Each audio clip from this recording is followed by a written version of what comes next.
उत्तर प्रदेश के संभल में आज फिर एक बार शाही जामा मस्जिद का सर्वे हुआ। सर्वे करने वाली टीम सुबह 6 बजे ही पहुंच गई। मौके पर डीएमएसपी के अलावा एसडीएम, सीओ और पीएससी आरआरएफ को तैनात कर दिया गया है। हालांकि इस दौरान मस्जिद के बाहर बवाल भी देखने को मिला है और अचानक से पुलिस की टीम पर पथराव भी किया गया है। वही हालात पर काबू पाने के लिए पुलिस ने आंसू गैस के गोले छोड़े हैं और कुछ लोगों पर लाठीचार्ज भी करना पड़ा है। आपको बता दें कि सुबह से ही इलाके में भारी संख्या में पुलिस को तैनात किया गया है। वहीं शाही जामा मस्जिद से सर्वे की टीम निकल चुकी है। वहीं पुलिस प्रशासन ने सुरक्षित रास्ते से सर्वे टीम को बाहर निकाला है। डीएम और एसपी आक्रोशित भीड़ को समझाने के लिए पहुंचे तो आक्रोशित भीड़ ने नारेबाजी की है। वहीं हंगामा कर रही आक्रोशित भीड़ पर मुश्किल काबू पाने में एसपी और डीएम जुटे हुए हैं। जनपद संभल के थाना कोतवाली संभल क्षेत्र में एक जामा मस्जिद है।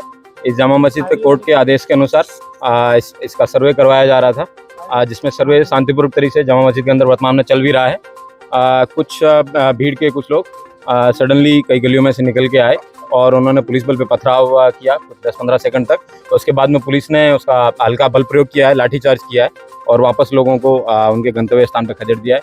सबको बताया गया है कि धारा 163 जो कि पहले पूर्व में 144 के रूप में जानी जाती थी वो लगाई गई है। कोई भी व्यक्ति कानून को अपने हाथ में लेगा उसके खिलाफ कठोर से कठोर कार्रवाई की जाएगी और जिन लोगों को मुचलके में पाबंद किया गया था उन लोगों के खिलाफ भी कार्रवाई की जाएगी। ये भीड़ जिन जिन लोगों द्वारा उकसाई गई है उनके सीसीटीवी कैमरे भी निकाले जाएंगे और उन लोगों पर कठोर से कठोर कार्रवाई अमल में लाई जाएगी, जो कि ये जिंदगी भर याद रखेंगे। आंसू गैस के गोले छोड़े गए हैं। जिन लोगों द्वारा पथराव किया गया है उन लोगों के ऊपर आंसू गैस के गोले भी छोड़े गए। सर्वे टीम शांतिपूर्वक तरीके से सर्वे को कंडक्ट कर रही है। जब तक उनको सर्वे करना है तब तक के लिए उनका सर्वे वो करवाया जाएगा। माननीय न्यायालय का यह आदेश था, उसी के अनुरूप सर्वे की कार्रवाई शुरू हुई है। पिछली बार रात्रि के कारण सर्वे पूर्ण नहीं हो पाया था, इसलिए आज सुबह का समय चुना गया था, जिस समय नमाज भी नहीं होती है और सब कुछ शांति व्यवस्था से हो सकता था। इसलिए 7 से 11 का समय हमें दिया गया था। हालांकि वो सर्वे कल करना चाह रहे थे, लेकिन हमने कहा कि जो आज का दिन है वो ठीक रहेगा, तो उन्होंने फिर आज का उनको लेके आए हम सभी को। तो सर्वे बहुत शांतिपूर्ण तरीके से चल रहा है, किसी प्रकार का कोई व्यवधान नहीं है। यहाँ की जो जामिया कमेटी है वो भी सहयोग कर रही है। तो बाहर कुछ भीड़ है जिन्होंने शरारती तत्व उन्होंने पत्थरबाजी का प्रयास किया। कि आज संभल में आज संभल में सुबह 7 बजे से लेकर 11 बजे तक जामा मस्जिद स्ट्रक्चर उसका सर्वे होना था कोर्ट के आदेश पर। कोर्ट ने आदेश पर जो सर्वे टीम है वो यहाँ आई भी थी एडवोकेट कमिश्नर के साथ, और उनके साथ पर्याप्त सुरक्षा बल भी था। जिलाधिकारी और पुलिस अधीक्षक भी साथ ही गए थे और उन सब लोगों के साथ सर्वे करने जब टीम पहुंची, शुरुआत में सब कुछ ठीक था। लगभग 2 घंटे ठीक ठाक सर्वे हुआ, कोई दिक्कत नहीं थी। उसके बाद वहाँ पे उसी दौरान क्राउड इकट्ठी हो गई। शुरुआत में वो लोग कुछ नारे वारे लगाने लगे, उसके बाद थोड़ी देर बाद वहाँ पे पथराव शुरू हो गया।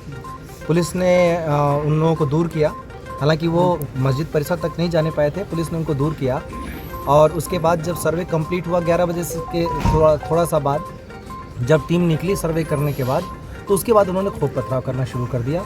2-3 तरफ से ग्रुप थे, एक जो सामने से था, एक दाएं तरफ से, एक बाईं तरफ से, वो लगातार पथराव कर रहे थे। पुलिस ने उसके लिए बल प्रयोग किया ताकि सुरक्षित रूप से टीम को निकाला जा सके, जो सर्वे की टीम है, और आंसू गैस के गोले भी छोड़े।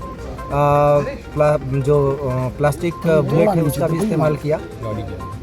इस बीच में उन लोगों ने दूसरी जगह पे उनका जो ग्रुप था उसने गाड़ियां जलाना शुरू कर दिया। 3-4 गाड़ियां भी वहां पे जलाई गई, कुछ एक बाइकें भी जलाई गई हैं। उन लोगों को हटाने के लिए भी पुलिस ने फोर्स का इस्तेमाल किया। इस बीच में 2 ग्रुप आमने सामने थे, तो 3 ग्रुप बल्कि वहाँ पे थे 3 तरफ से। उसी बीच में गोली चली। गोली कौन से ग्रुप ने किस पे चलाई, कैसे हुआ, लेकिन उस बीच में जो गोली चली उसमें हमारे पुलिस अधीक्षक हैं, उनके पीआरओ के पैर में गोली लगी। एक डिप्टी कलेक्टर का पैर फ्रैक्चर हो गया उसी हंगामे में। एक सीओ साहब के भी छर्रे लगे हैं और करीब 15-20 जवान घायल हो गए हैं। एक कांस्टेबल के सिर में गंभीर चोट आई है। और इस गोलीबारी में जहां तक अभी तक कंफर्म हुआ उसके हिसाब से 3 लोगों की मृत्यु भी हुई है। उन 3 लोगों के नाम हैं नईम जो कोट करवी से हैं, बिलाल जो सराय तरीन से है, और नुमान जो हयात नगर सराय तरीन से है। इन तीनों लोगों के अब पोस्टमार्टम की हम तैयारी कर रहे हैं और जो स्थिति है अभी वो फ़िलहाल कंट्रोल में है। बीच में जो वो ग्रुप था वो कुछ लोग घूम के चले गए दूसरी तरफ नखासा की तरफ, और वहाँ पर मैं और DIG साहब मौजूद थे। वहाँ पे भी पथराव किया गया। हम लोगों ने उस भीड़ को खदेड़ा। बाद में SP और DM साहब भी आ गए थे। उस पथराव घटना में हमारी कोशिश रही कि उनमें से कुछ को पकड़ा जाए और पकड़ा भी गया। उनमें 2 महिलाएं भी पकड़ी गई जो छत पर से पथराव कर रही थी, और काफ़ी कुछ 5-6 लड़के भी पकड़े गए। अभी तक कुल मिला के जो अभी तक संख्या 15 लोगों के करीब डिटेन किया गया है। उन लोगों से पूछताछ चल रही है। ये निश्चित रूप से एक उकसावे के अंदर की कार्रवाई है, जिसमें जानें भी गई हैं। ये सारे लोग नई उम्र के लड़के या तो थे या फिर महिलाएं थी। ये सारे लोग किसी न किसी उकसावे में आकर कर रहे थे, क्योंकि जो सर्वे का काम है वो कोर्ट के आदेश से पहली बात तो हो रहा है। दूसरी बात यह है कि सर्वे का काम पीसफुली चल रहा था, अभी तक कोई भी दिक्कत नहीं आई थी। तीसरी चीज़ ये है कि सर्वे में कोई ऐसी चीज़ नहीं की जा रही है जिससे मस्जिद के स्ट्रक्चर को उसके साथ छेड़छाड़ की जाए, बल्कि आज जो पथराव हुआ उसमें मस्जिद के ऊपर पत्थर जरूर चलाए गए, क्योंकि वहाँ पे टीमें थी तो मस्जिद पे भी पत्थर चलाए गए। मुझे नहीं पता मस्जिद को नुकसान हुआ या नहीं, लेकिन खूब जम के मस्जिद पर भी पथराव हुए, जो एक तरीके से देखें तो ये उनके धर्म के हिसाब से भी गलत है। सभी को समझाने का प्रयास किया जा रहा है। सभी जनप्रतिनिधियों से भी हम लोग बातचीत में हैं और बाकी लोगों से भी बातचीत कर रहे हैं। अभी तक स्थिति नियंत्रण में है, पूरी तरह शांत है, और आगे स्थिति नियंत्रण में ही रहे, कोई दिक्कत न हो, इसके लिए अभी हम सभी ने रणनीति बनाई है। फोर्स पूरी तरह बाहर से भी बुला ली गई है, सभी जगह फोर्स मौजूद है, और हम किसी भी तरीके की घटना इस तरीके की अगर कोई करता है या उकसावे की जो कार्रवाई कर रहा है उसकी भी पहचान कर रहे हैं, और उसको भी हम जल्दी ही कानून के दायरे में। सर, जामा मस्जिद के अलावा सर दूसरे इलाकों में भी जो सर पथराव हुआ है सर? हाँ, मैंने अभी आपको बताया कि जो एक एरिया था नखासा, जहाँ पे मैं और DIG साहब दोनों मौजूद थे, वहाँ पे भी हुआ, वहाँ पे खदेड़ दिया गया। वहाँ पे ऐसी कोई चीज़ तो नहीं आई कि कोई इंजरी ऐसी चीज़ हुई हमारे जवानों को ही जो पत्थर से लगा, लेकिन हमने कुछ लोगों को अरेस्ट किया। उसमें 2 महिलाएं भी थी जो छत पर से पत्थर चला रही थी, उनको भी अरेस्ट किया है, और हम उस पर आगे की कार्रवाई कर रहे हैं। जो इसमें जितने भी चीज़ें हैं सबकी एनालिसिस हो रही है, उस पर हम आगे की कार्रवाई करेंगे। लोगों से अपील लगातार की जा रही है, पुलिस अधीक्षक ने भी अपील की, जिलाधिकारी ने भी अपील की, हम दोनों मेरे और DIG साहब के द्वारा भी लगातार अपील की गई है कि किसी के बहकावे में आके इस तरीके की हरकतें न करें। इससे जीवन को खतरा तो है ही है, शहर के अमन को भी खतरा है, और सबसे बड़ी बात है कि इसमें से कई लोगों का भविष्य बर्बाद हो जाएगा। तो बेहतर हो कि कोर्ट की कार्रवाई कोर्ट के जरिए ही रहे।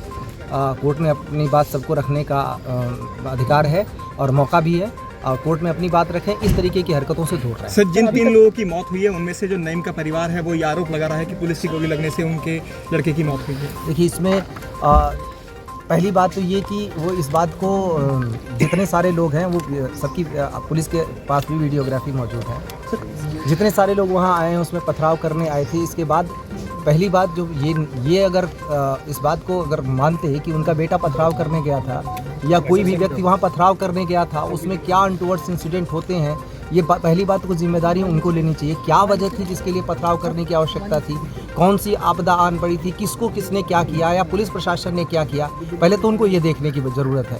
पथराव करने गए क्यों, एक। दूसरी बात यह है कि किसी ने कोई चीज़ नहीं देखा, साक्ष्य होंगे तो हमारे पास आएंगे, उन साक्ष्यों के आधार पर हम कार्रवाई करेंगे। मैंने जैसा आपको बताया कि 3 पक्ष आमने सामने थे, उन्होंने एक दूसरे के ऊपर क्या किया, उसमें फायरिंग हुई। अगर फायरिंग में कोई भी चीज़ ऐसी होती है कि पुलिस अपने पैर में गोली नहीं मार लेगी, ये सोचने की बात है। हमारे यहाँ हाथ में आप देखें कि पुलिस के टीयर गैस और जो प्लास्टिक के बुलेट थे जो भगाने के लिए अनुमन्य है, उसी के तहत कार्रवाई की जा रही थी, और मीडिया का भी पूरी रिकॉर्डिंग है। तो उसमें जो कोई किस आरोप लगाने से पहले ये सोचे कि, और पूछना चाहिए सबको सवाल कि उनके बच्चे, उनके परिवार वाले उस जगह पे पथराव करने क्यों जा रहे हैं, क्या वजह आ गई, क्या हो रहा है ऐसा जिसकी वजह से उन्हें पथराव करना चाहिए। तो सबसे पहले तो सवाल सोचने की ये है, कोई भी इस तरीके का इल्ज़ाम लगाने से पहले खुद को देखे कि कोई ऐसी धर्म का काम करने नहीं जा रहा था, कोई पुण्य का काम करने नहीं जा रहा था, किसी की मदद करने नहीं जा रहा था, पढ़ाई करने नहीं जा रहा था, नौकरी करने नहीं जा रहा था। पूरे शहर को इन लोगों ने आग में झोंकने की कोशिश की। हाँ, हमारे सारे जो जवान हैं अपनी जान की परवाह किए बिना उसको झेल रहे हैं, देख रहे हैं। अगर ऐसा ही होता कि पुलिस को गोली मारनी होती तो बहुत सारी वजह थी कि 2-2, 3-3 जगह पे हुआ, और जिस तरीके की चीज़ें थी, अगर गोली चलाने का रहता तो गोली चलाते।